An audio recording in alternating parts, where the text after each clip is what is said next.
늦은 밤 빗방울이 유리창을 두드리고 있었다. 도시의 불빛이 희미하게 번지는 방 안, 32살의 강민호는 혼자 라면을 먹으며 뉴스를 보고 있었다.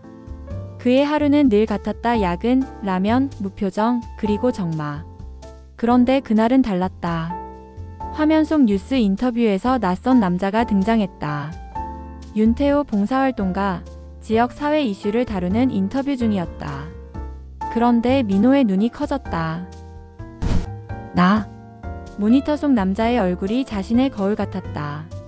눈매, 턱선, 웃을 때의 미묘한 표정, 심지어 목소리의 톤까지. 가슴이 서늘하게 식어갔다. 민호는 젓가락을 떨어뜨리고 리모컨을 움켜쥔 채 화면에 바짝 다가섰다. 카메라가 천천히 윤태호의 얼굴을 클로즈업할 때 민호의 속삭임이 들렸다. 이건 그냥 닮은 게 아니야. 라면은 식어가고 시간은 새벽으로 흘렀다. 하지만 민호는 그 자리에서 꼼짝도 하지 못했다.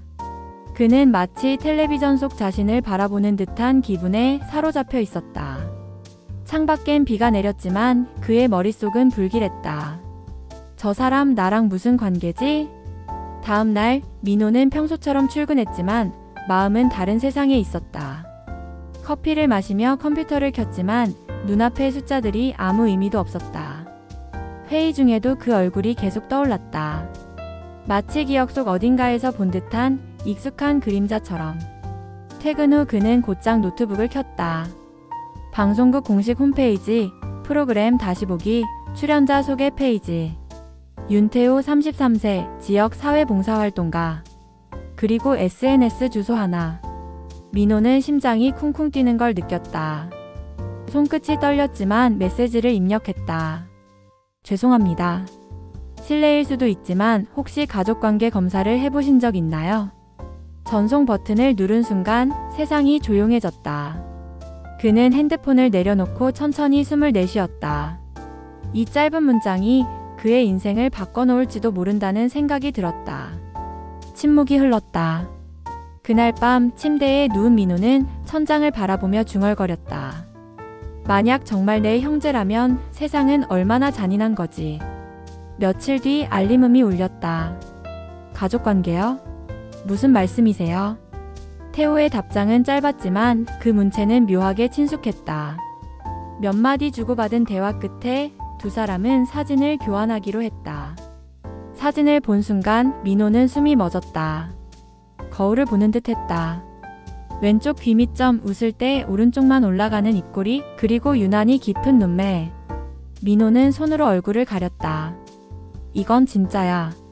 그들은 결국 DNA 검사를 받기로 했다. 결과를 기다리는 3일 동안 민호는 거의 잠을 이루지 못했다. 서류 봉투가 손에 들어왔을 때 그는 이미 결과를 알고 있는 듯 했다. 99.997% 일치 생물학적 형제관계로 확인됨. 손끝이 떨렸다. 그의 입술이 미세하게 움직였다. 32년 동안 형제가 있었는데 난 몰랐어. 눈물이 서서히 흘러내렸다. 창문 밖 햇살이 들이치는 가운데 그는 문득 지난 어린 시절이 머릿속을 스쳤다. 누군가와 뛰놀던 기억, 이름조차 잊은 한 아이의 웃음소리. 카페 창가 형제는 처음으로 마주 앉았다. 커피 향이 공기 중에 섞였지만 말은 쉽게 나오지 않았다. 이상하게 어릴 때 늘 누가 옆에 있었던 기분이었어요. 태호가 조심스럽게 말했다. 민호는 고개를 끄덕였다. 맞아요. 난 항상 혼자라고 생각했는데 왠지 아닌 것 같았어요. 그들은 각자의 기억을 꺼냈다. 낡은 나무집, 비 오는 날마다 혼자 울던 밤, 그리고 그 여자. 이름은 은저. 아버지의 재혼녀이자 차가운 손으로 아이들을 밀어내던 여인. 태호의 손이 떨렸다. 그 여자가 우리를 갈라놓은 거죠? 민호는 한참을 말이 없었다가 낮게 말했다. 그 여자가 아버지의 죽음 뒤에 모든 걸 바꿨어요.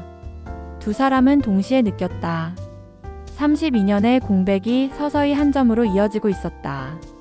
분노와 슬픔, 그 사이 어딘가에서 새로운 불씨가 피어올랐다. 그 여자를 찾아야 해. 그리고 진실을 밝혀야죠. 비좁은 사무실, 선풍기가 끼익거리며 돌아간다. 민호와 태호는 낡은 서랍을 하나씩 빼내며 서류철을 뒤진다. 종이에 눌린 도장, 지워진 듯한 볼펜 자국, 그리고 반복되는 낯선 이름. 여기 이 서류 좀 봐. 민호가 낮게 부른다. 표제에는 입양 의뢰 신청서, 신청자 김은정. 서명은 매끈했지만 어딘가 부자연스러운 획이 눈에 걸렸다.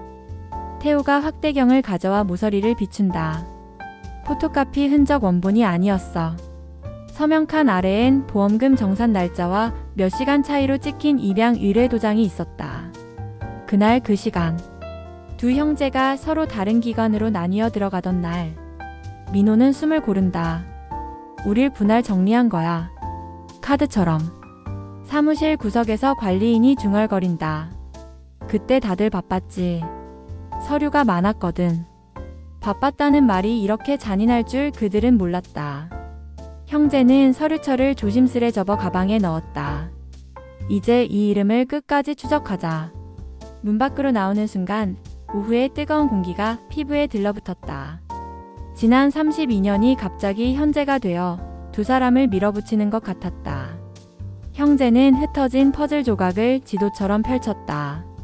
주민등록 변동 내역, 병원 진단서, 과거 주소지의 전입 전출 기록.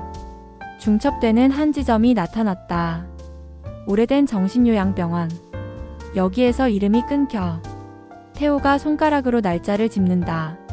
퇴원 기록 이후 아무 흔적도 없다. 마치 지워진 사람처럼. 민호가 고개를 든다. 누군가가 지웠다면 이유가 있었겠지. 그들은 병원 원무과를 찾아가 경위서를 열람했다. 사유가족 보호자 미확보 추후 보호기간 인계. 추후 기록은 백지였다. 민호의 목이 텄다. 아버지가 돌아가시고 그 여자가 모든 서류를 쥐었겠지. 형제는 병원 뒷마당으로 나가 오래된 회양목 아래 섰다. 바람이 잔잔히 지나간다. 어머니는 우리를 찾았을까? 잠시 침묵. 이어 태호가 말한다. 우리가 먼저 찾자. 우리가 먼저 시작하자. 그날 밤 형제는 손으로 지도를 그렸다. 끊긴 선 사이를 감으로 이어붙이며 다음 행선지를 정했다. 사라짐을 발견으로 바꾸는 첫 번째 밤이었다. 방송국 지하 스튜디오, 흰 조명 아래 의자 2개가 놓였다. 프로듀서는 대본 대신 한 장의 메모만 들고 있었다. 연기하지 마세요. 그냥 당신들의 말을 해주세요. 카메라에 빨간 불이 켜지는 순간 민호의 손등 근육이 굳었다. 그는 천천히 숨을 들이켰다. 우린 서로의 존재를 몰랐습니다. 플로 감독이 고개를 끄덕이며 트래킹을 시작한다. 하지만 피는 기억하더군요. 내 얼굴이 TV에 있었어요. 내 목소리가, 내 표정이. 태호가 이어받는다. 그리고 우린 병원에서 종이 한 장으로 형제가 되었죠. 민호의 목소리가 낮게 흔들린다. 종이는 증명했지만 사실은 처음부터 같았어요. 모니터 앞에서 엔지니어가 손을 멈춘다. 그 톤 진짜다. 인터뷰는 길게 이어졌다. 침묵도 편집하지 않았다. 침묵 속에 32년이 흐르고 있었으니까. 마지막 질문. 두 분은 지금 무엇을 원하시나요? 진실이요. 민호가 답했다. 그리고 어머니요? 태호가 덧붙였다. 방송이 나간 다음날 스튜디오 메일함엔 수백 통의 메시지가 쏟아졌다. 당신들의 용기가 누군가의 삶을 바꿉니다. 꼭 어머니를 찾길 바라요.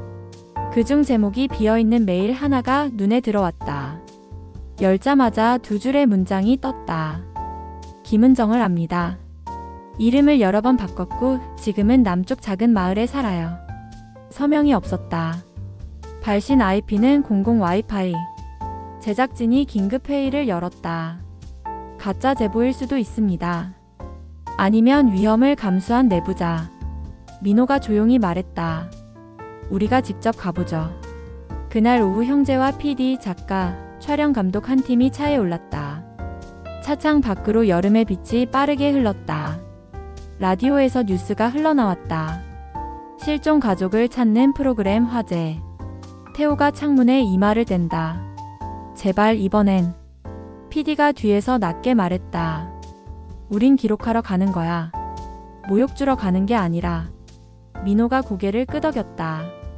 맞아요. 우리는 정의를 확인하러 갑니다. 차는 서서히 바닷내음이 스미는 남쪽의 길로 접어들었다. 남쪽의 항구 마을. 골목은 조용했고 노을빛이 붉게 번졌다. PD가 손짓한다. 저기입니다. 허름한 단층집 대문 앞엔 낡은 자전거가 서 있었다. 민호는 숨을 고르며 초인종을 눌렀다. 누구세요? 낮고 쉰 목소리. 문이 열리자 시간이 멈춘 듯 했다. 그녀였다. 김은정. 흰머리에 주름이 졌지만 눈빛은 여전히 차가웠다. 모르겠어요. 당신이 우리 어릴 때 태호의 목소리가 떨렸다. 그녀가 말을 자른다. 잘못 본 사람입니다. 문이 닫히려는 순간 PD가 제지했다. 저희는 방송국입니다. 여자는 잠시 멈칫했다. 민호는 조용히 말했다. 우린 이제 도망치지 않아요. 그녀의 손이 덜덜 떨렸다. 난 그땐 어쩔 수 없었어. 민호가 이를 악물었다. 아버지가 돌아가셨을 때도요? 보험금 챙기고 우릴 버렸을 때도? 그녀는 대답하지 못했다. 문 앞에 떨어진 노을이 그녀의 얼굴을 붉게 물들였다. 이제 당신의 시간이야. PD가 고개를 끄덕인다. 카메라가 천천히 녹화 버튼을 눌렀다. 그 순간 과거의 그림자가 현실의 무게로 드러났다. 며칠 후 서울지방법원 205 법정. 피고석에 선 김은정의 얼굴엔 피로가 깊게 드리워져 있었다. 취재진이 셔터를 누르고 형제는 방청석에 나란히 앉았다. 판사가 서류를 읽는다. 피고 김은정, 문서 위조 및 불법 입양 알선, 보험 사기 혐의. 그녀는 입술을 깨물며 눈을 감았다. 피고 마지막으로 하고 싶은 말 있습니까? 그녀는 낮게 중얼거렸다. 그저 살고 싶었어요. 민호는 자리에서 일어섰다. 당신이 살고 싶어서 우린 32년 동안 죽은 사람처럼 살았습니다. 법정 안 공기가 멎었다. 태호가 덧붙였다. 우리 인생은 당신이 쓴 서류 한 장으로 찢겼어요. 판사는 조용히 눈을 내리깔았다. 피고 김은정 징역 8년을 선고합니다. 법정 안엔 아무 박수도 울음도 없었다. 민호와 태호는 서로의 손을 잡았다. 긴 세월의 무게가 이제야 내려놓아지는 듯 했다. 기자가 물었다. 이제 기분이 어떠세요? 민호가 답했다. 슬프지만 후련합니다. 그리고 끝이 아닙니다. 며칠 후 방송국에서 전화가 걸려왔다. 두 분의 어머니를 찾았습니다. 민호는 핸드폰을 떨어뜨릴 뻔했다. 요양원 문을 열자 하얀 벽과 약 냄새가 스쳤다. 의자에 앉은 여인이 고개를 들었다. 민호야, 태호야.